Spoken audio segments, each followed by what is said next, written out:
ദേവിയുടെ ശരീരം പുറത്തേക്ക് വരുമ്പോൾ തന്നെ, അമ്മയുടെ വയറ്റിൽ നിന്ന് പുറത്തേക്ക് വരുമ്പോൾ തന്നെ നീ 1,34,000 കോടി രൂപയുടെ കടത്തിലാണ് അരുണേ. 1,34,000 കോടി രൂപയ്ക്ക് നീ കടത്തിലാണെന്ന് കൂടി പറഞ്ഞിട്ട് വേണം അവർ തരുന്ന പായസം വാങ്ങിച്ച് കഴിക്കാൻ വേണ്ടി.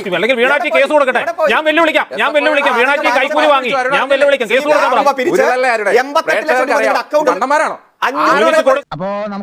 ലോകത്തിന് മുമ്പിൽ തന്നെ അഭിമാനത്തോടെ അവതരിപ്പിക്കുന്നു എന്ന വിശേഷണവുമായി മുഖ്യമന്ത്രിയും ഇടതുമുന്നണിയും അതിദാരിദ്ര്യ മുക്ത സംസ്ഥാനം കേന്ദ്രമന്ത്രിമാർ വരെ അഭിനന്ദിക്കുന്ന സാഹചര്യം ഉണ്ടാകുന്നു. നിങ്ങൾ എത്തിപ്പിടിച്ചാൽ എത്താത്ത ദൂരത്തിലേക്ക് പോയോ ഇടതുമുന്നണി, കൊണ്ടുപോയോ പിണറായി വിജയൻ? പിന്നെ തേങ്ങയാണ്. ഒന്ന് എത്തിപ്പിടിച്ചാൽ എത്താത്ത ദൂരത്തുള്ള തകർച്ചയിലേക്ക് ഇടതുമുന്നണി പോയി എന്നുള്ളതിൻ്റെ ഏറ്റവും വലിയ ഉദാഹരണമാണ് ഇപ്പോൾ വന്നുകൊണ്ടിരിക്കുന്ന ഈ പൊറാട്ട് നാടകങ്ങൾ.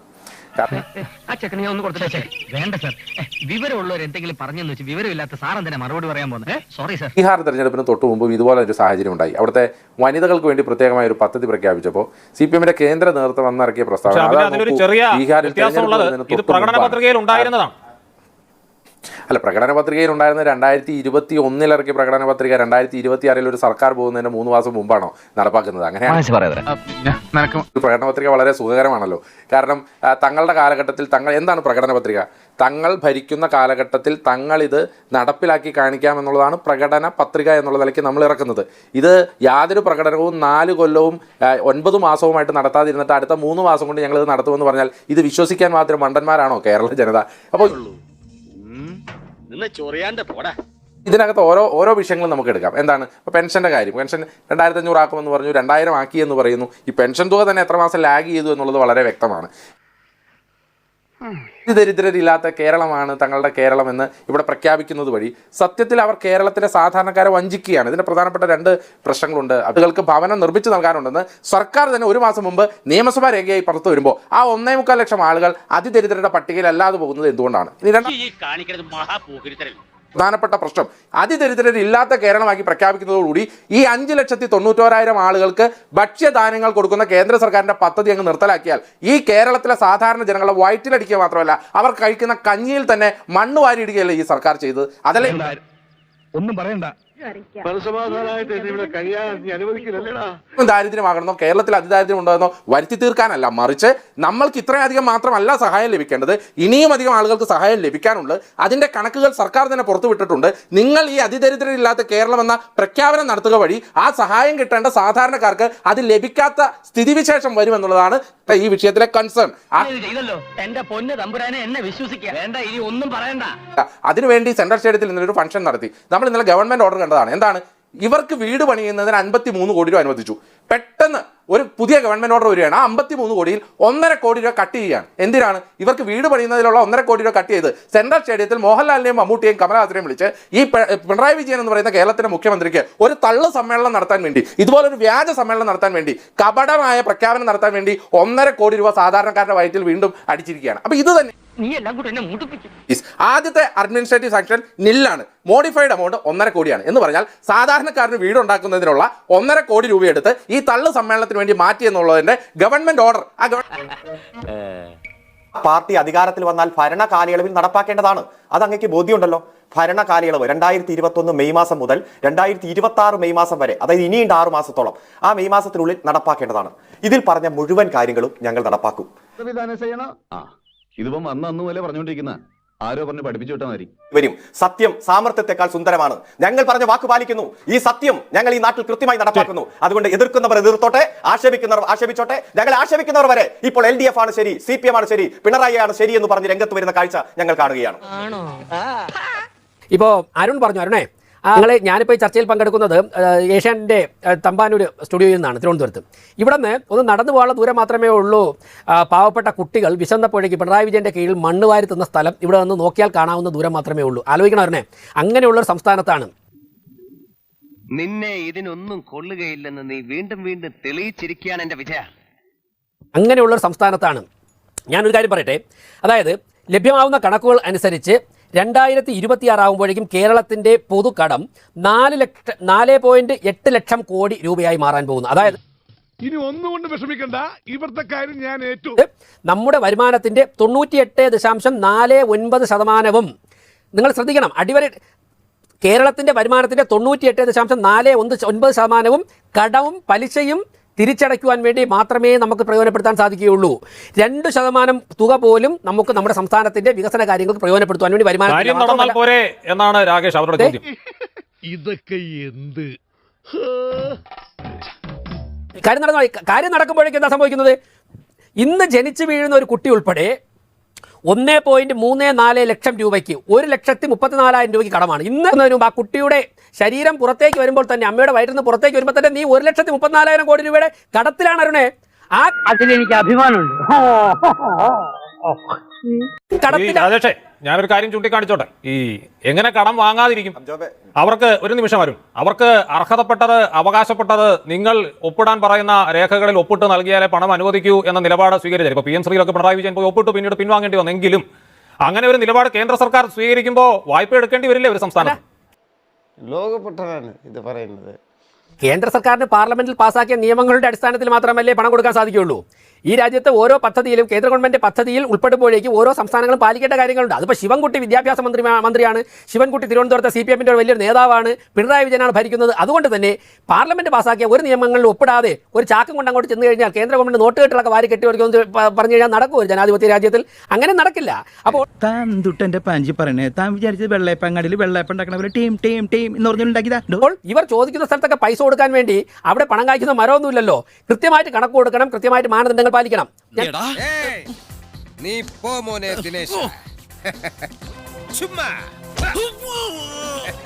ഇപ്പൊ ജനങ്ങളുടെ കണ്ണിൽ പൊടിയിടാൻ വേണ്ടി 2,000 കോടി രൂപയാണ് അരുണെ കടമെടുത്തിരിക്കുന്നത്. ഒരു കുട്ടി ജനിച്ചു വീഴുമ്പോൾ 1,34,000 രൂപയ്ക്ക് കടക്കാരനാക്കുന്ന സർക്കാർ ഭരിക്കുന്ന നാട്ടിലാണ് നിങ്ങളെ ലഡുവും പായസവും തന്ന് ജനങ്ങൾ സ്വീകരിച്ചു എന്ന് പറയുന്നത്. നിങ്ങൾ നിങ്ങൾ കാര്യം ചെയ്യണം. ആ പോകുന്ന വീട്ടിൽ ഞാൻ പറഞ്ഞുകൂടെ പറയണം, നിങ്ങളുടെ അതിദാരിദ്ര്യം മുക്ത സംസ്ഥാനമായി പ്രഖ്യാപിച്ച കാര്യങ്ങളെ കുറിച്ച് പറയുമ്പോൾ പ്രകടനത്തിലെടുത്ത് 1,34,000 കോടി രൂപയ്ക്ക് നീ കടത്തിലാണെന്ന് കൂടി പറഞ്ഞിട്ട് വേണം അവർ തരുന്ന പായസം വാങ്ങിച്ച് കഴിക്കാൻ വേണ്ടി. ഞാൻ എറണാകുളത്തെ ഒരു പഞ്ചായത്തിൽ പോയി സമ്പർക്കം നടത്തി പായസവും ലഡുവും കഴിച്ച അരുണിനെ ഇടുക്കിയിലും, അരുൺ സംസ്ഥാന നേതാവാണല്ലോ, ഇടുക്കിയിലും കാസർഗോട്ടും പാലക്കാടുമുള്ള മെഡിക്കൽ കോളേജിലെ വാർഡുകളിലൂടെ ഒരു നിമിഷം കയറി ഇറങ്ങിയിട്ട് നമ്മുടെ സംസ്ഥാനം ദാരിദ്ര്യമുക്തമായി എന്ന് പറഞ്ഞു കഴിഞ്ഞാൽ അരുണിന് ഒരു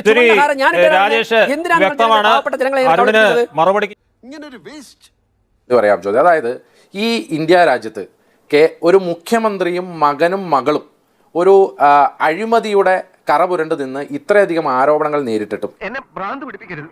നിങ്ങൾക്ക് ഇപ്പൊ തന്നെ കുറച്ച് ഭ്രാന്തുണ്ട്. മാനിഫെസ്റ്റോയിലെ കാര്യങ്ങൾ ഞങ്ങൾ 880 നടപ്പിലാക്കി, 20 ഉണ്ട്, അതൊന്ന് ക്ഷമിച്ചു തരണം എന്നൊക്കെ പറയുമ്പോൾ 2016 മാനിഫെസ്റ്റോയിൽ CPM പറഞ്ഞത് എന്താണെന്ന് അരുൺകുമാറിന് ഓർമ്മയുണ്ടോ? കാരണം നിങ്ങൾ ഓർത്തുകൊണ്ടിരിക്കുന്നത് കേരളത്തിലെ ജനങ്ങൾ ഇത് മുഴുവൻ മറന്നു പോകുന്നതാണോ?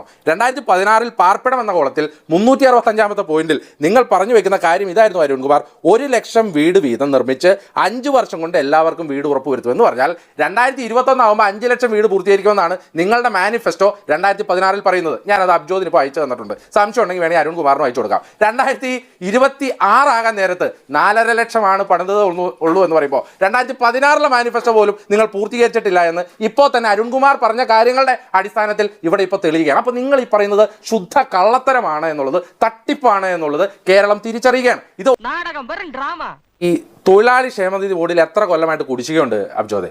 1.5 കൊല്ലമായിട്ട് കുടിശ്ശികയാണ്. ആ 1.5 കൊല്ലത്തെ കുടിശ്ശിക കൊടുക്കാതെയാണ് ഇവരിപ്പോൾ ഇത് കൂട്ടുമെന്ന് പറയുന്നത്. ഇത് തട്ടിപ്പാണ്. ഇനി എന്താ സംഭവിക്കാൻ പോകുന്നത്?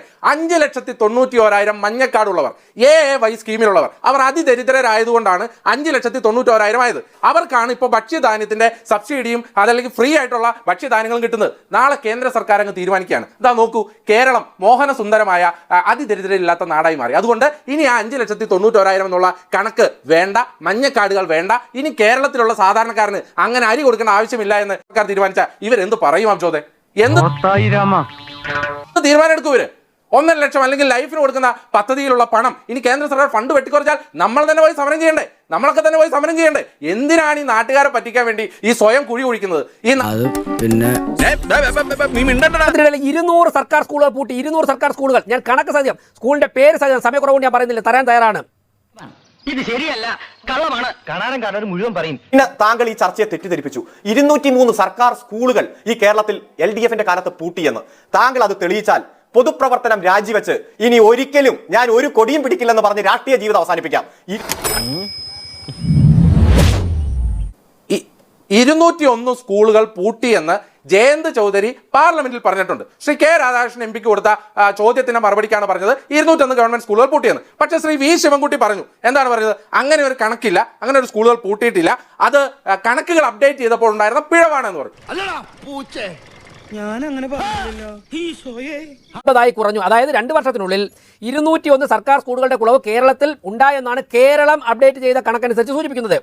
അപ്പോൾ രാജ്യത്ത് ഇക്കാലയളവിൽ ഏറ്റവും കൂടുതൽ സർക്കാർ സ്കൂളുകളുടെ കുറവ് വന്നിരിക്കുന്നത് കേരളത്തിലാണ്. എനിക്കൊന്നും ഓർമ്മ വരുന്നില്ല ജയന്ത് ചൗധരി പറഞ്ഞതിന് ശേഷം പരിശോധിച്ച് ശിവൻകുട്ടി ഇത്രയും ദിവസമായിട്ട് തീർന്നില്ല. അപ്പോൾ രാജേഷിന്റെ പാർട്ടിയും പരിശോധിച്ചോ രാജേഷ്? കാരണം ഞാൻ ചോദിക്കുന്നത് കേരളത്തിൽ ഒരു സ്കൂൾ പൂട്ടുന്നതുമായി ബന്ധപ്പെട്ടൊക്കെ വലിയ ചർച്ച നടക്കും, ഒരു സ്കൂൾ ആണെങ്കിൽ പോലും. അല്ലല്ല, ഇത് കേരളം അപ്ഡേറ്റ് ചെയ്ത കണക്കാണ്. കേന്ദ്രമന്ത്രി പാർലമെന്റിൽ പറഞ്ഞാണ്.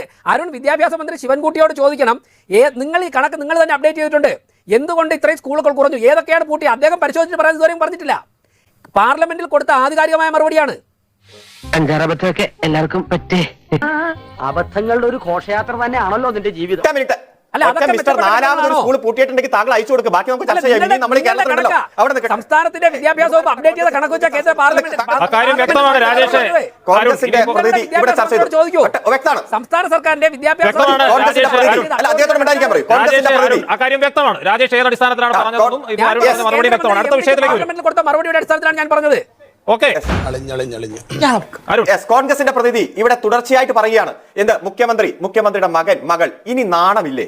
പരമോന്നത നീതിപീഠമായ സുപ്രീം കോടതി നിങ്ങൾക്ക് രാഷ്ട്രീയപരമായിട്ടുള്ള യുദ്ധങ്ങൾ ജനങ്ങൾക്കിടയിലാണ് നടത്തേണ്ടത്, ഒരക്ഷരം ഇനി തുടർന്നാൽ 10 ലക്ഷം രൂപ നിങ്ങൾക്ക് കോസ്റ്റ് അടിപ്പിക്കുമെന്ന് പറഞ്ഞ് നാണം കെട്ടുപോയ വിജിലൻസ് കോടതി, ഹൈക്കോടതി, സുപ്രീം കോടതി, എന്നിട്ടും പറയാ മുഖ്യമന്ത്രിയുടെ മകനെതിരെ ഒരു വാർത്ത കൊണ്ടുവന്ന് 2 ദിവസം പോലും മുഖ്യധാര പത്രങ്ങൾക്ക് ഒതുക്കി കളയേണ്ടി വന്ന് നമ്മൾ കാണുകയല്ലേ? അതുപോലെ ശമ്പളം തരുന്നവൻ എരപ്പാളി ആയാലും അതെന്റെ മുതലാളിയാ.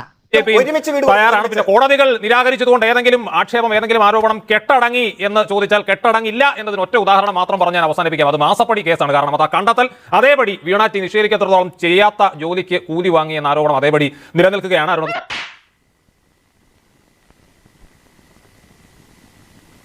ചൂണ്ടിക്കാണിച്ചതുകൊണ്ട് പറഞ്ഞു മാത്രമേ അതൊക്കെ SFIയോട് ചോദിക്കണം. ആരും എനിക്ക് നല്ല ബോധ്യമുണ്ട് അതിൽ എഴുതി വെച്ചിരിക്കുന്നത് എന്താണെന്ന്. അല്ലെങ്കിൽ വീണാറ്റി കേസ് കൊടുക്കട്ടെ, ഞാൻ വെല്ലുവിളിക്കാം. വീണാറ്റി കൈക്കൂലി വാങ്ങി, ഞാൻ വെല്ലുവിളിക്കാം, കേസ് കൊടുക്കാൻ മുഖ്യമന്ത്രിയുടെ മകളോട്. 2016 മാനിഫെസ്റ്റോയിൽ പറഞ്ഞ 5 ലക്ഷം വീട് എവിടെയാണ് അരുണെ? 2016 2021 പൂർത്തീകരിക്കും പറഞ്ഞ 5 ലക്ഷം വീട് എവിടെയാണ്? അത് പൂർത്തീകരിച്ചോ ഇല്ലയോ എന്ന് പറയാമോ? ആ പദ്ധതിയുമായി ബന്ധപ്പെട്ടുകൊണ്ട് EMS ഭവന പദ്ധതിയും MN ഭവന പദ്ധതിയും ക്രോഡീകരിച്ചുകൊണ്ട് വീട് നിർമ്മാണം മുന്നോട്ട് പോകും. ഞങ്ങളെ സംബന്ധിച്ചിടത്തോളം നിങ്ങളിപ്പോ 1000 വീട് പ്രഖ്യാപിച്ചു, പിന്നെ അത് 100 വീട്, 10 വീട്, ഒരു വീട് ഞങ്ങൾ 4,00,000 രൂപ. ചോദ്യമാണ് അവൻ ചോദിക്കുന്നത്. ഉരുളല്ലേ? അല്ല, ഞങ്ങൾ 4,60,000 വീട് പൂർത്തീകരിച്ചു എന്ന് നിങ്ങൾ സമ്മതിച്ചു. അതിൽ നിന്നോട്ടെ 5 ലക്ഷം വീട് എന്നുള്ളത് പൂർത്തീകരിച്ചല്ലോ 2016 മാനിഫെസ്റ്റോയിൽ പറഞ്ഞത്. 4 ലക്ഷം അല്ല, അത് വായിക്കട്ടെ. ഞാൻ അതിന് തർക്കത്തിൽ വീട് ഞങ്ങൾ തർക്കത്തിനില്ല.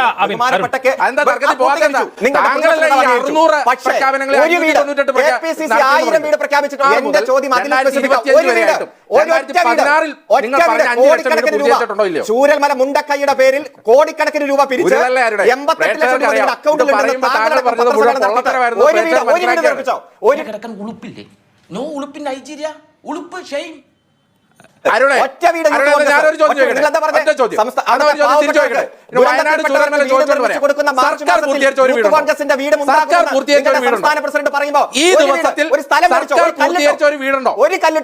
എന്റെ ചോദ്യം വീണ്ടും ചോദിക്കാം, ഈ നിമിഷത്തിൽ വയനാട്ടിൽ സർക്കാർ പൂർത്തീകരിച്ച ഒരു വീടുണ്ടോ ഇല്ലയോ? 525 ഈ ദിവസത്തിൽ സർക്കാർ പൂർത്തീകരിച്ചു. കുടുംബങ്ങൾക്ക് മണ്ടന്മാരാണോ? ജീവിതമാണ് നിന്റെ വക്കോൽ തുറു. പോയേ കയ്യിന്ന് പോയേ, പിന്നെയും പോയേ.